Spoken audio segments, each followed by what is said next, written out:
La septoplastia es la cirugía mediante la cual se pone completamente recto tu tabique nasal, mejorando en muchas ocasiones la respiración a través de la nariz, lo que es una queja muy frecuente en las consultas de otorrinolaringología. En este vídeo vamos a repasar juntos cuáles son los riesgos, indicaciones, complicaciones y posibles efectos secundarios de esta cirugía de septoplastia. Y para ello nos vamos a guiar por el consentimiento informado de la Sociedad Española de Otorrinolaringología. Recuerda que el objetivo de este vídeo es divulgativo y que si tienes cualquier duda acerca de esta cirugía o de si debes someterte a ella, debes consultar con tu cirujano especialista, es decir, con tu otorrinolaringólogo. Si tienes más dudas sobre esta cirugía o sobre otros síntomas nasales, como congestión, obstrucción nasal, te dejo un link en la descripción del vídeo con una lista de reproducción donde hablamos más en profundidad sobre esto. Mi nombre es Ignacio Alcalá Rueda, soy otorrinolaringólogo y en este vídeo vamos a hablar de septoplastia. Vamos a por ello. Como te decía, este es el consentimiento informado de la Sociedad Española de Otorrinolaringología sobre septoplastia. Y vamos a leerlo juntos para resolver tus dudas sobre esta cirugía. Este documento informativo, nos dice, pretende explicar de forma sencilla la intervención quirúrgica denominada septoplastia,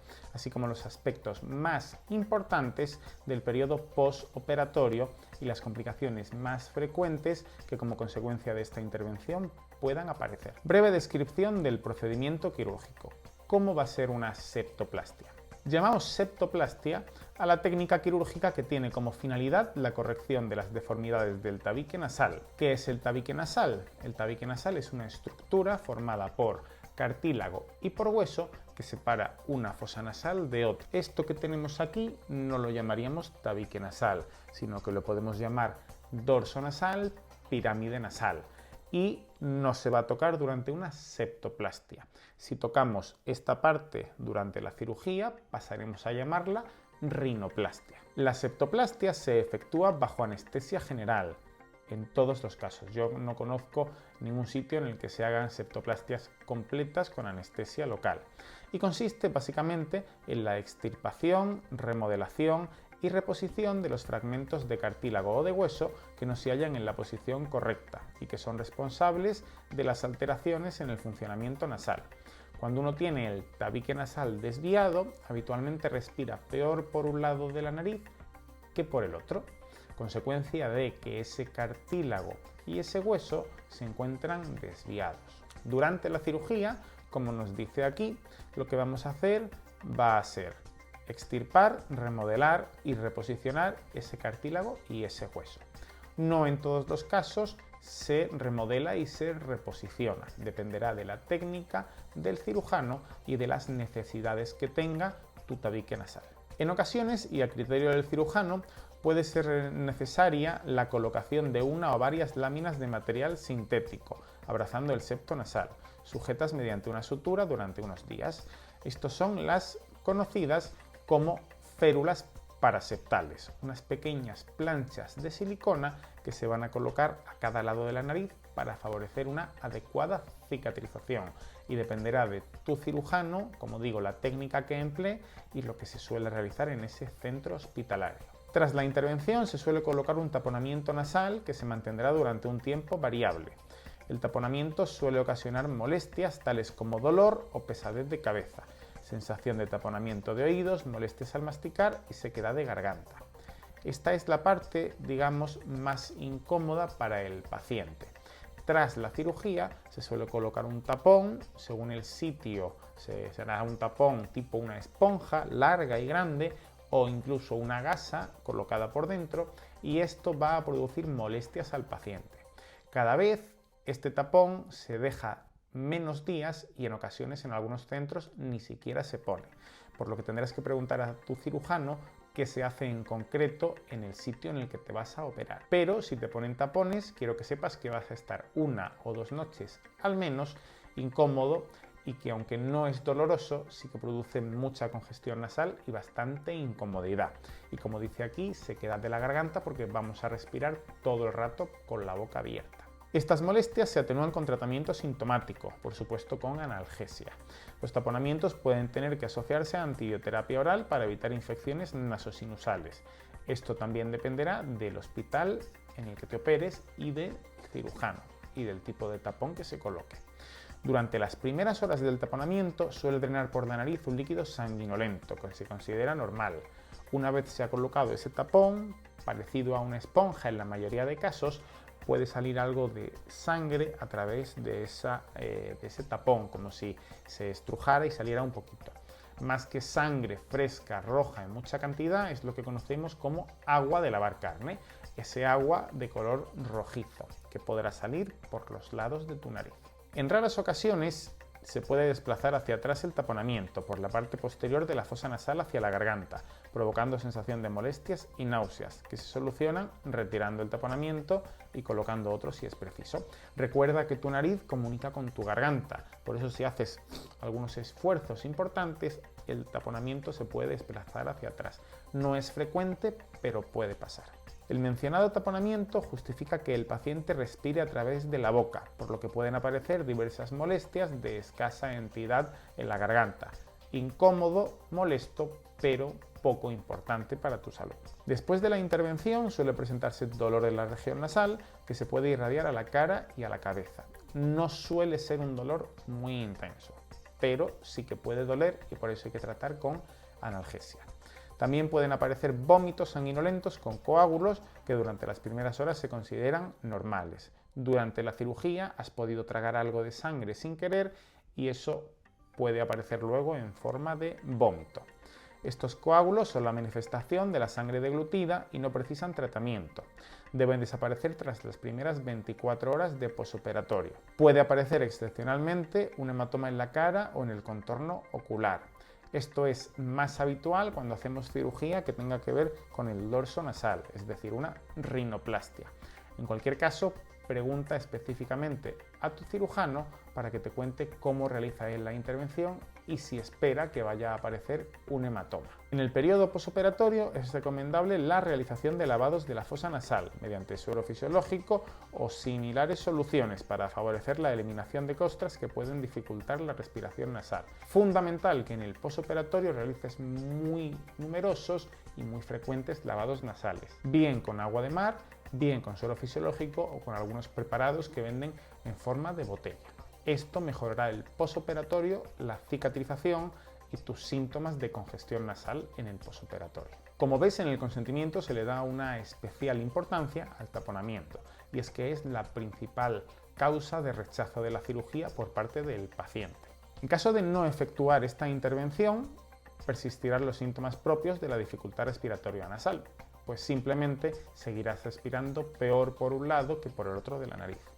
En otro vídeo que te dejo aquí, te explico más a fondo cuándo se indica la septoplastia y por qué el paciente es el que toma la decisión final, en este caso para la cirugía del tabique nasal. Beneficios esperables: mejoría de la respiración nasal causada por un problema mecánico y de los síntomas relacionados con dicha dificultad respiratoria nasal. Es decir, esperamos mejorar la respiración nasal, no necesariamente otro tipo de síntomas nasales, como puede ser la presencia de moco en la nariz, sensaciones incómodas, molestias nasales o en la garganta inespecíficas. El principal objetivo de esta cirugía es mejorar tu sensación de respiración nasal.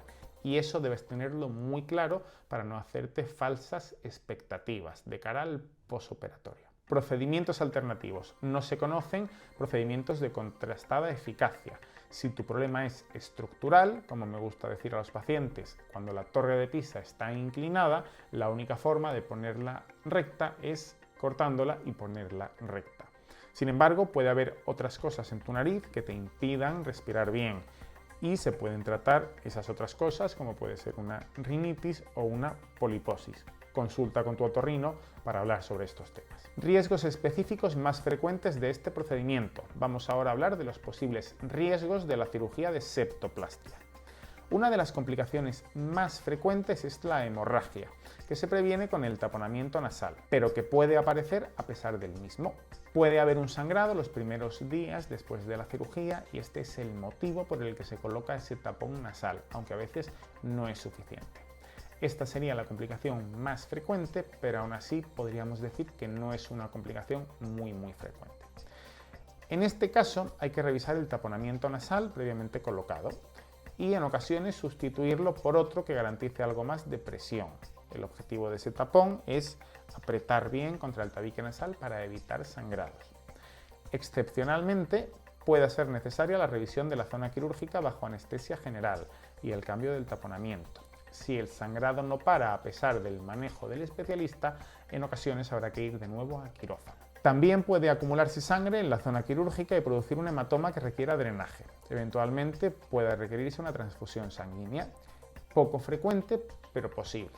Otro de los motivos por el que se coloca esa férula que comentábamos al principio es precisamente para evitar este hematoma. Un hematoma en el tabique nasal puede suponer un riesgo futuro de necrosis y destrucción completa de ese tabique nasal. Puede aparecer una infección de la cavidad operatoria o de las cavidades que rodean la fosa nasal, como los senos, lo que se conoce como una rinosinusitis. Siempre que operamos una zona existe un riesgo de infección de esa zona al incidir nosotros sobre una cavidad o una estructura que previamente estaba tranquila. Bueno, pues se puede producir una infección en esa zona, aunque como te digo, es una complicación también poco frecuente. En algunos casos, al manipular las zonas óseas del tabique, se fractura el hueso fino de la base del cráneo y se produce una salida de líquido cefalorraquídeo.